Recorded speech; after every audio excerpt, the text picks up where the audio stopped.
party. And I help business owners go from frustration to ease when it comes to podcasting. If you're looking to boost your credibility and grow your business but feel overwhelmed by the process, I've got you covered. With over 30 years of experience in top radio markets, I know how to make your voice heard. My 7-day Podcast Pro program helps you move from scattered and unsure to confidently launching and maintaining a podcast that connects with your audience, builds your legacy. It's done with ease and minimal time. Plus, I'll share insider tips to help you rank in the top 5%. Your body's speaking to you. If it has to kick the door down, which is put you flat on your back, it will. And that's why we're seeing such a rise in autoimmune diseases. Has your life, your dreams been interrupted? Good news. It is possible to reinvent our lives. People are doing it every day, and some are brave enough to share the struggles, disappointments, and challenges. If you are looking for a new beginning, a do-over, or to rediscover your passion, maybe even find a new one, then grab a cup of coffee and let's talk. Interrupted, Act 2, Reinventing Your Legacy, with your host, Coach Lori. Sonia Jenkins is a former NHS nurse practitioner with 45 years of service turned functional medicine certified health coach. After witnessing firsthand the limitations of conventional medicine, she embarked on a new path, one where true health isn't just about prescriptions, but about reclaiming vitality, purpose, and joy. She is the creator of the Serenity Shift. Welcome, Sonia. Hello. Tell us where you're coming to us from. I am coming from Wales, which is in the UK. Everybody knows England. Wales is just to the southwest of England. I'm so excited to have you on the show because of your Serenity program. What I got to experience with you, we were put in a kind of an experience on a webinar we were on. The way that you listened, it wasn't really about what you had to offer. It was really about being a good listener. That was so valuable to me. And part of the problem that we're seeing is people, especially women, and especially our generation, they go. They're either super moms, super whatever, and they don't stop. And then they carry all of that in their body. There's maybe even a pride about it. Well, I can do everything. When really that's not what we were created for. So I'm just going to let you tell us all about this program and how you got there. I was a nurse practitioner in the UK NHS system. And talking about badges of honour, I was that nurse practitioner for 45 years. That wasn't my intention to go 45 years, but when you're enjoying something, it doesn't feel like work. So when I was looking to retire, I was trying to find something I could use my transferable skills with, because even though I was retiring, I knew I wasn't ready to sit in my rocking chair. I looked at health coaching. However, as with quite a few areas, not all the coaching courses were certified or registered. Having been a healthcare professional, I was very aware that I needed some sort of certification. And that's when I came across functional medicine health coaching. And I thought, what's this thing? Functional medicine. And to be able to be a functional medicine certified health coach, you had to understand the principles of functional medicine. The plan is that you would coach to the prescription. You might be wondering, what the heck is functional medicine? Yes. Traditional healthcare is based on treating symptoms. I found, because I've got a long-term condition myself, that each time I went to my doctor's surgery, rather than them taking away medication, they kept adding medication or increasing the dose. And I'm thinking, hang on a minute, if this is supposed to be treating my condition, how comes I'm coming out with a carrier bag full of medication? I've gone from treating the symptom to functional medicine, which treats the root cause. And if you treat the root cause, the symptoms take care of themselves. That was such a revelation to me because I was still in my NHS job. I took the liberty of trying out what I was learning on my patients. My mind was just blown. And it's really funny because I think people are ripe for looking at another way. And what is really interesting to me now that I've found that I've gone from treating symptoms to root cause, and I'm down another rabbit hole at the moment, which is looking at things at the cellular level, the chemical level. And believe it or not, our food affects our chemistry. The other thing I noted is the rise in overwhelm. Yes, we know since COVID, again, it has just gone absolutely wild. However, I know I wasn't aware how much stress also influences our risk of developing long-term conditions. Okay, if there is a long-term condition in your family, then doesn't matter what you do, it's in your genes, further along, you're going to get this condition. No. Functional medicine taught me that long-term condition, be it diabetes, heart disease, cancer, is actually the gun. How you manage your lifestyle, diet, exercise, sleep, that is what influences, that's what pulls the trigger. What we should be doing is looking at taking that information, as our crystal ball, so that we know what our future could be. At the age of 41, I was diagnosed with an autoimmune disease, type 1 diabetes. I couldn't get my head around it because I had done athletics, I'd exercise, 6 days a week. I was a sticking set.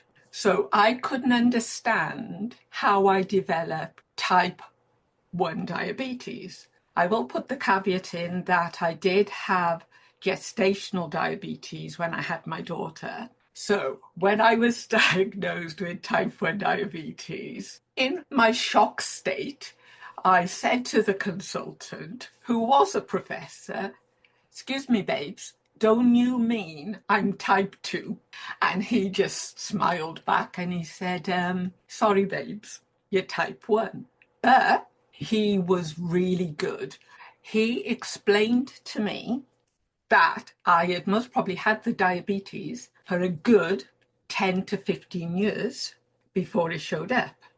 And I'm like, really? However, when I learned about the principles of functional medicine, in functional medicine, their medical history is basically a timeline. And when I did my own timeline, I was like a textbook. It showed when I first was a nurse, I was inadvertently practicing intermittent fasting because I was on the ward. I was so busy, didn't have time to eat. You just grab in a coffee. And then at the end of the day, I'd be thinking, I'm a bit hungry. Why am I hungry? Oh my goodness, I haven't eaten. And the other thing, because I was an athlete, training at a higher level, I was controlling my blood sugar with intermittent fasting and exercise before I knew what they were. The reason the diabetes showed up coincided with I had got divorced. I was bringing up my daughter on my own. I was that sandwich generation because I also had parents who were not in great health. Even though I'm one of four, I was the oldest, I was the girl, I was the nurse. So it's like, you just take that in your stride. I didn't feel stressed, overwhelmed or anything. You just put one foot in front of the other and you just do what you have to do. It wasn't until both my parents have now passed away. However, I did feel honoured to be able to care for them to have, I won't say the pleasure of me looking after them, but for them to be cared for in their home, by me and their wishes were taken into consideration. Roll on another few years. I got my qualification as the health coach. After that, I thought, oh, I haven't got a program. What am I going to do? I joined an accelerator course and they gave you a done for you. But me being me, I had to experience it. I can't ask people to do something I haven't done. They said, oh, yeah, but you got diabetes. Only do it for 2 weeks. And I thought, okay, we'll see. And please speak to your GP. Speak to my GP. I'm the expert in our surgery for diabetes. I said, yeah, fine. And I was told, oh, just do it for 2 weeks so you experience it. So I did it for 2 weeks. Oh my goodness. I felt brilliant. To the point I said, can I complete the whole program? And they said, yeah, if you want to. So I completed the program, which is what my program is adapted from, because there were bits I didn't quite like. The results were, as we mentioned, the Serenity program at the beginning. So the Serenity ritual is actually the first week of the program. Sleeping like a baby, brain fog gone, full of energy. I didn't even know I had brain fog until it lifted. The other thing, and this was the thing that, again, blew my mind. So you must wonder what sort of world I'm living in, because my mind's always been blown. But this was excellent. My insulin reduced it by 60%. I was put on other tablets because I was diabetic as prevention. She's doing air quotes. So I was put on preventative medication for blood pressure and cholesterol. They went, because I'm a cheeky little madam. I went to my GP and said, can you do me a favour? Can you take my bloods? I'm joining a program and I just want to have a baseline and after. And they did. So I had my baseline. When I went back 3 months later and they're going, what's going on? You haven't ordered your tablets. You haven't had your supply of insulin for 2 months and your blood pressure's great. What's going on? So I explained about this program, and the biggest thing for me, I know my health is important. I had a waist for the first time in my life. Because I'm tall and slim, people automatically thought I was healthy. And the other thing we found by doing the program, I didn't realize I had insulin resistance, because that is not talked about in people with type 1 diabetes. Type 2, yeah, that's why you develop it. The waist was me reversing my insulin resistance. How's that for a byproduct? Oh, and I forgot about the 20k I lost as well in weight. So you release fat, so you change your shape, because, as we know, the adipose fat, the spare tire, is all around our middle. And that's our body storing that sugar, the insulin, can't get into any more cells. That's why I developed this program, because I feel it would be rude not to share it. I love that. And what I keep hearing is the things that we're maybe suffering from, there's some sort of disconnect. Like when we say stress, it's like, I'm not stressed, I can deal with it. And I work with people coming off drugs and alcohol. And there's a point in that early recovery where they're like, I can handle it. Like they don't think they need to come off. And I think what you're doing is so incredible. It's kind of the way I've always believed. But I wonder if your biggest challenge is helping us understand not only that there's something in our way, but that there is this beautiful other side that you've got to experience. And I totally go with you with that, because I went into the program no expectations at all. It could have been just a tick box, but I wanted to experience it. Because we do not understand, we weren't built to deal with stress 24/7. Stress is a normal reaction. What I say to people, we get old, everything in moderation. But if we are constantly under stress, we lose our ability to recognize it. It becomes a part of life. All you hear is, "Any stress? It's normal." Yeah, it's not. It is a over use of our stress mechanism.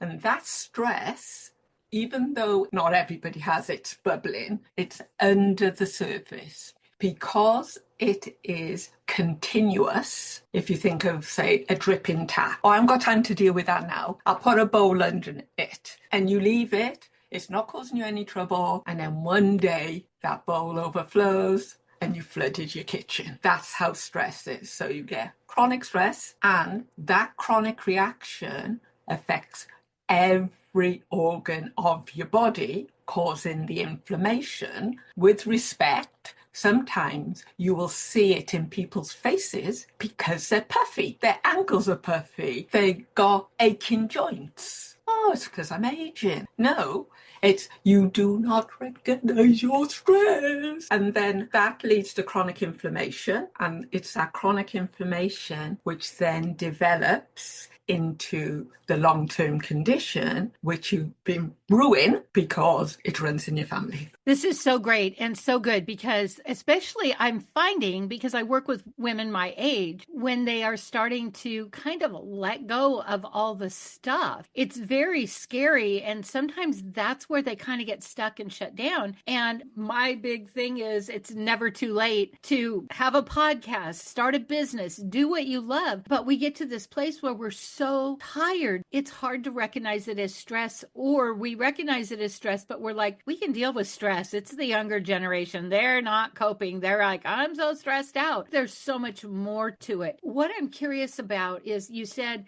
you might be puffy, you might have aching joints. What are some of the symptoms? If we're not willing to say, "I've been stressed running a business or working for 24 years, what is it that I might be able to recognize that, oh, maybe I am?" This is my picture in my head. You're successful, you got all the trappings, you're screaming at the kids every morning to get out of the house. You're frustrated, you've got no energy, and you are not sleeping. It doesn't matter how much sleep you have, you're not waking up refreshed. You also have the other side where we hear, "I only need 5 hours." Actually, if you're only having 5 hours, you're sleep deprived. It does make me smile when people say, "Yes, I can catch up on the weekend." You never catch it up. You never catch it up. And those are things that are thought of. "Oh, yeah, well, I don't sleep well," because as you get older, you don't need so much sleep. And the other thing we might notice is our relationships are suffering. Our work relationships, our personal relationships, our relationships with our kids. If you are tired and you just want 5 minutes to yourself, and it feels like needy people, but they're just asking you a question, you find yourself snapping, and then they don't want to speak to you. One of the sad things I find, that badge of honor of the stress, which I call toxic resilience, is depending, especially if you're in the corporate world, you don't share that you are having those issues because it's seen as weakness. And depending where you are on the continuum, if you've burnt out, you're telling everyone that you were stressed. But until you get to that point where you are flat on your back, you don't recognize it. And when I was working with students, the thing that I couldn't get my head around is these youngsters were coming to university already on antidepressants or anti-anxiety medicine. I'm saying, why do people don't want to feel as well? That's my other big thing. Why are we dumbing out our feelings? Because if you push down your feelings, how are you going to recognize when your body is trying to speak to you? And one of the things that I spend so much of my time repeating, your body does its best. And the first thing it does is knocks the door. How people might interpret this, and I found people who got tension headaches, people who got earaches, women keep getting thrush. or urinary tract infections. As I say, that is your Achilles heel. And you might have, say, 1 a year. And then, hang on, they're increasing.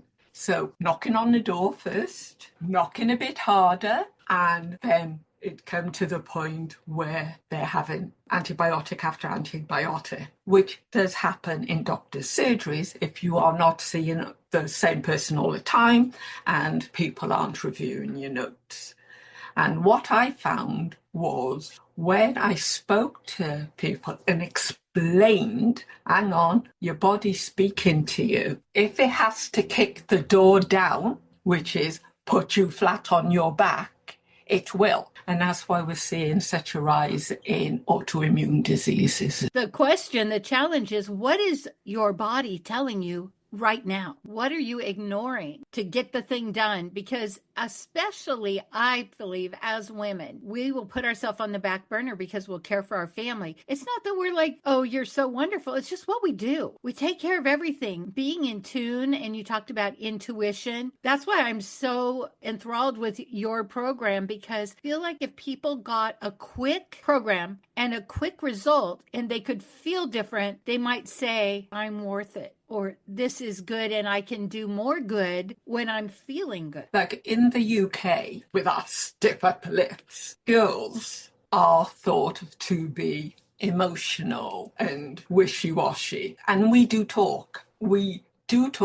But as time goes on, we stop talking because we look around and compare ourselves with other people, and we believe the rubbish of multitasking. Once I learned multitasking was just an advertising thing for me to do the work of 3 people, it just freed me. It's like I could take off my Superman cape or Wonder Woman cape because I wasn't subscribing to that. And this thing about you can have it all. You have all those balls in the air, you can only juggle them for so long and then they come crashing down. I think we also have to be aware of the example we're setting to the next generation. Like, I am very aware that I am the role model for my daughter. I'm lucky. I say I'm lucky. I only have one. I don't know how people cope with more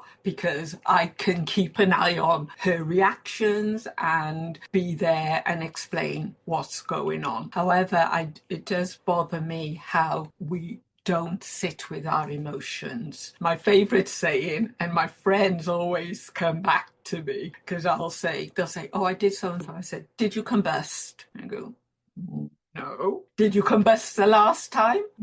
No. So sit with those emotions so you know what you're feeling and you can tell the difference. Because if you've gone through that feeling before and you did not combust, you can do it again. And it's like flexing that muscle, so it's not an issue. I think what I hear is women think not checking your emotions is strength, but really what I've found is the women that are willing to take a look, do the work, and sit in those emotions are the ones that I see peace on their face, joy in their life, and their experience of freedom they never knew. Yes, initially it is messy. Of course, initially it is messy. I look at, you go through puberty, messy emotions. You go through the menopause. Those emotions you didn't deal with in your puberty, they come back and see you in the menopause. It's like, come on, got a bit of life experience behind you now. Please deal with them now.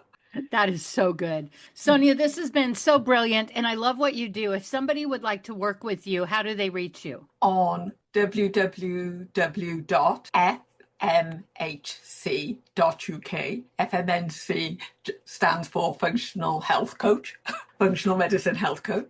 I am also on LinkedIn and Sonia Jenkins on Instagram and Facebook. You've given us so much wisdom. What is it, before we go, that you really want us to know? I am a great believer about living by example. I'm a product of what I have experienced. Because I'm so proud of it, I have retired from the NHS. I am 64 years old. I am now doing what I want to do. I've got rid of the shackles of you've got to bring up your family, you've got to do this, you've got to do that. Now I look at it as my time. I have earned my stripes, and you can too. That's beautiful.